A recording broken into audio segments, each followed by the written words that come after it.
Welcome to the Deep Dive.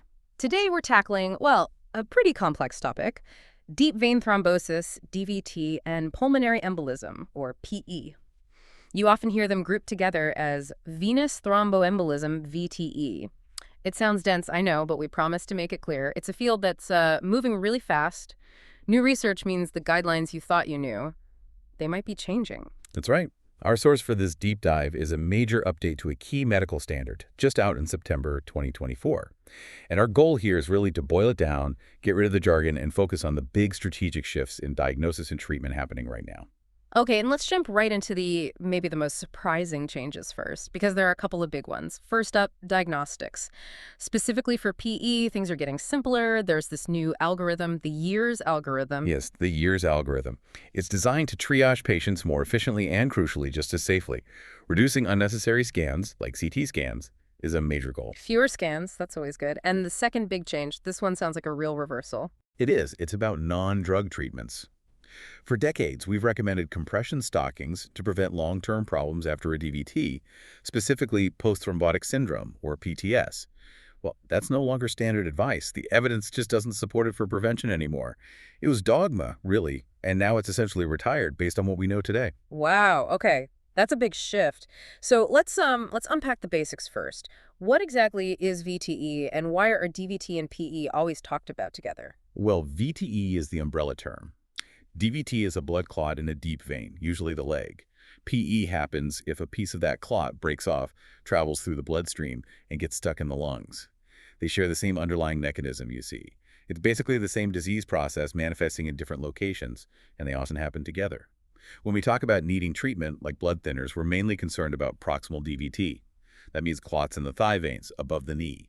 Those are the ones most likely to travel to the lungs and cause a dangerous PE. Got it. And how common is this? Are we talking rare events or something clinicians see often? It's pretty significant in primary care. The numbers show about 2.8 cases of DVT, or its cousin, superficial thrombophlebitis, per 1,000 patients each year. PE is a bit less frequent, around 1.4 cases per 1,000 patients. But the key thing is age. Risk goes up sharply as people get older. The average age for a DVT is around 60. Okay, now here's something you mentioned is absolutely critical for planning treatment: the difference between provoked and idiopathic VTE. Yes, this distinction basically dictates the entire long-term strategy. A provoked VTE means there was a clear, strong, recent reason for the clot. Think major surgery, a bad injury, being immobilized for, say, more than 3 days, or hormonal factors like estrogen-containing birth control, pregnancy, or the period right after childbirth. The trigger is identifiable and usually temporary. And idiopathic means it just happens. Essentially, yes. Idiopathic or unprovoked means you look closely at the patient's situation, their recent history, and you just can't pinpoint a specific recent trigger. It seems to come out of the blue. And the reason this matters so much is the risk of it happening again. Exactly. The recurrence risk is dramatically different. If you had a provoked VTE, say after knee surgery, your risk of another one within 5 years is relatively low, maybe around 3%. But if it's idiopathic, unprovoked, that 5-year recurrence risk jumps way up, possibly to around 30%. A huge difference. 30%. Okay. That explains why the cause is so important for long-term decisions, like staying on medication. Precisely. It's a major factor in deciding whether someone might need anticoagulation potentially for life. Before we get to those long-term decisions, you mentioned post-thrombotic syndrome, PTS, earlier. Why is avoiding that such a big focus? Because it's common and can be really disabling. Estimates vary, but somewhere between 15% and maybe even 50% of people who've had a DVT develop PTS. Usually within the first year or two. It involves chronic damage to the leg veins, persistent pain, swelling, skin discoloration, sometimes even ulcers. So good initial treatment is key to trying to minimize that long-term damage. Right, and diagnosing VTE isn't straightforward, is it? The symptoms: leg pain, swelling for DVT, shortness of breath, cough for PD, they're so nonspecific. Extremely nonspecific. You absolutely cannot diagnose or rule out VTE based on symptoms alone. That's why we need a clear strategy. So what is the strategy then? How do doctors avoid sending everyone for scans? The core idea is to use a combination approach. A clinical decision rule, basically a checklist of symptoms and risk factors, plus a blood test called the D-dimer. The goal is to safely rule out VTE in a good chunk of patients, maybe around half, without needing imaging. This avoids unnecessary radiation, cost, and delays. Okay, let's look at the rules for DVT. You mentioned a checklist. Yes, in primary care, there's a well-established rule, sometimes called the Eerstelijnsbeslisregel in the Dutch guidelines, where some of this work originates. You use about 7 factors, things like male sex, cancer history, recent surgery, difference in calf size, and so on. If the score is low, 3 points, you then check the D-dimer. If that's negative, using a standard cutoff like 500 NG, DVT is effectively ruled out. Okay, that sounds fairly involved. What about for PE? You said that's where the big change is with the years algorithm. Correct. The new guidelines really favor the years algorithm for suspected PE. It's much simpler, which is a big advantage in busy settings. It boils things down to just 3 key questions. 1, are there clinical signs suggesting a DVT? 2, is the patient coughing up blood hemoptysis? And 3, clinically, does PE seem like the most probable diagnosis compared to other possibilities? Just 3 things. That seems almost too simple. How is it safe? That's the clever part. It uses an adaptive D-dimer cutoff. If the patient scores 0 on those 3 years items, meaning none are present, the suspicion is lower. In that case, you can use a higher D-dimer threshold, 1,000 ng/L. If the D-dimer is below 1,000, you can safely rule out PE. This rules out PE in more people without imaging. But if they have even one of those signs, like leg swelling, suggesting DVT, Then the suspicion is higher, right? So if they score 1, 2, or all 3 years items, you revert to the standard lower D-dimer cutoff of 500 ng/L. Only if the D-dimer is below 500 can you rule out PE in that group. This adaptive approach maintains safety while boosting efficiency. It's quite elegant, actually. And the D-dimer test itself, what is it measuring? It's basically measuring debris from clot breakdown. When a clot forms, the body tries to dissolve it using fibrin. D-dimer is a fragment of that fibrin breakdown process. So a high level suggests there's been recent clotting activity somewhere in the body. Doesn't prove a VTE, could be inflammation or other things, but a low level makes VTE very unlikely. The source mentioned a specific warning about point-of-care D-dimer tests, the rapid ones done in the office. Yes, there's caution there. While they seem convenient, the reliability and quality control for some of the newer POCT D-dimer tests haven't been fully established for widespread, unsupervised use in primary care. Unless very strict quality control measures are in place, the recommendation is generally to stick with standard laboratory testing for D-dimer for now. And these rules, they don't apply to everyone, right? There are exceptions. Absolutely. The rules are for stable patients. They can't be used if someone is critically ill, like needing resuscitation, the ABCDE unstable patient, also not validated in pregnancy or the immediate postpartum period, or if symptoms have been going on for a long time, say over 30 days, or if the patient is already taking anticoagulants.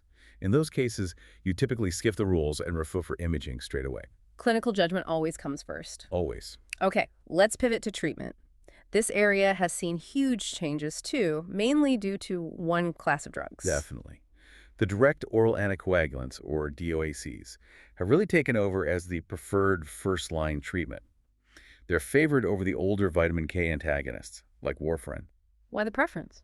Well, they're just as effective in preventing clots from coming back, but they're much easier for patients and doctors to manage. There's no need for the regular blood tests, the INR monitoring the warfarin requires, and there's evidence suggesting they might carry a slightly lower risk of major bleeding events, which is always a concern with blood thinners. Easier to use, potentially safer, seems like a clear win. But I heard there's a difference in how you start them. That's a key practical point. Some DOACs, specifically apixaban and rivaroxaban, you just start them right away, often with a higher loading dose for the first week or so. But others, edoxaban and dabigatran, require a different approach. You actually have to start the patient on an injectable anticoagulant, like low molecular weight heparin, LMWH, for about 5 days before switching to the oral DOAC pill. Clinicians need to know which is which. Are there still cases where the older drugs, the VKAs, like warfarin, are the right choice? Yes, there are specific situations. Patients with antiphospholipid syndrome, for example, definitely need VKAs. Also, those with certain types of mechanical heart valves, or sometimes after bariatric surgery, or in patients with very high BMI, say 40 or over. In these specific groups, VKAs are still the standard. But for the majority of typical DVT or PE cases, DOACs are the way to go now. Okay, now back to that other surprising change, the non-drug stuff.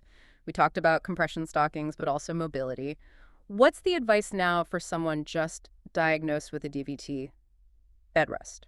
No, quite the opposite. Bed rest is actively discouraged. The strong recommendation now is for early mobilization. Get up, walk around. Really?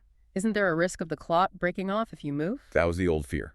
But studies have shown that early walking actually helps promote blood flow in the veins and does not increase the risk of the clot traveling in the lungs, causing a PE, or the existing clot getting bigger. It's a huge shift. Better for recovery, better for muscle strength, probably better for morale too. So yes, walk. And the compression stockings. Just to be clear, they might help with swelling short-term, but not for preventing the long-term PTS. That's the bottom line from the current evidence. They can certainly help manage the acute symptoms, the swelling, the discomfort, and if patients find them helpful for that, fine. But the systematic reviews haven't shown they prevent the development of chronic PTS or reduce recurrence risk. So they're no longer recommended as a standard preventative measure for PTS. Patients need to understand that expectation. Fascinating. Okay, now for maybe the toughest part, the long game. Especially for that idiopathic VTE group, for a provoked clot, you said it's usually straightforward 3 months of anticoagulation, then stop. Generally, yes. If the provoking factor is gone, 3 months is usually sufficient. But for idiopathic VTE, with that scary 30% 5-year recurrence risk, what happens after the initial 3 months? That's where it gets complex. After 3 months of initial treatment, you face a critical decision point. Do you stop the anticoagulant, accepting that high recurrence risk? Or do you continue it, potentially indefinitely lifelong, to prevent recurrence, but accepting the ongoing risk of bleeding? That 30% recurrence sounds so high, it seems like continuing medication would be the obvious choice.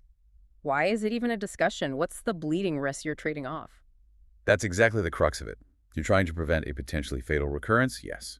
But lifelong anticoagulation isn't risk-free. The risk of a major bleed one requiring hospitalization or transfusion is estimated at around 2 to 3% per year with VKAs. DOCs might be slightly lower, but it's still a cumulative lifelong risk, maybe 1–2% per year. It adds up. So over 10 years, that's potentially a 10–20% chance of a major bleed compared to a 30% chance of recurrence off meds. It's a tough balance. The very tough balance. You're trading one significant risk for another, albeit a different type of risk. And it depends heavily on the individual patient's bleeding risk factors, their lifestyle, their values and preferences. So it's not a one-size-fits-all decision. Absolutely not. It requires a very careful shared discussion between the doctor and the patient.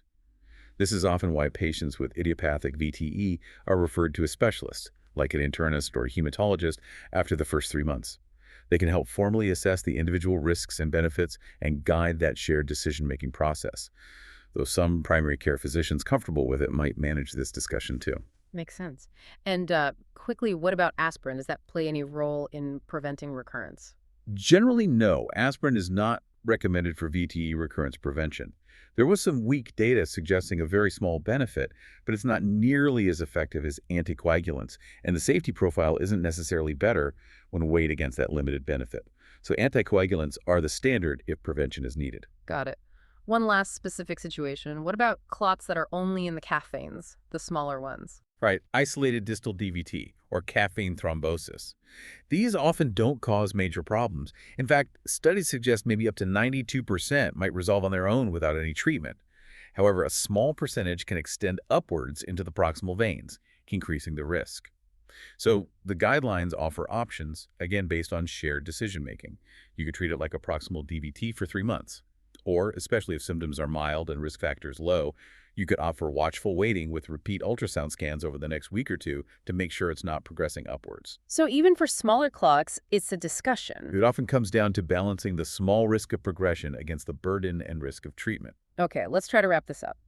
Key takeaways from this deep dive seem to be diagnostics getting simpler and smarter, especially for PE with the years algorithm. Yes, and a clear preference for DOACs as first-line treatment for most patients. Plus a big shift in non-drug advice. Get patients moving early, and don't rely on compression stockings for long-term PTS prevention anymore. Exactly. It really shows how guidelines evolve to optimize care balancing, finding the disease effectively, with avoiding over-treatment or unnecessary burdens and risks for patients, like minimizing imaging or long-term medication when possible. That difference between provoked and idiopathic VTE really stands out, the cause dictating the future risk so strongly. And that brings us to a final thought for you, the listener, to consider. Given this huge difference in lifetime recurrence risk based purely on whether we can identify an external cause, how much should the known or unknown cause of a health event shape our long-term preventative strategies? Does an event happening out of the blue inherently mean we need to be more defensive, perhaps even lifelong, in our approach? It's a fundamental question about risk and uncertainty in medicine. Definitely something to think about. Indeed, we'll leave you with that. See you next time for the next deep dive.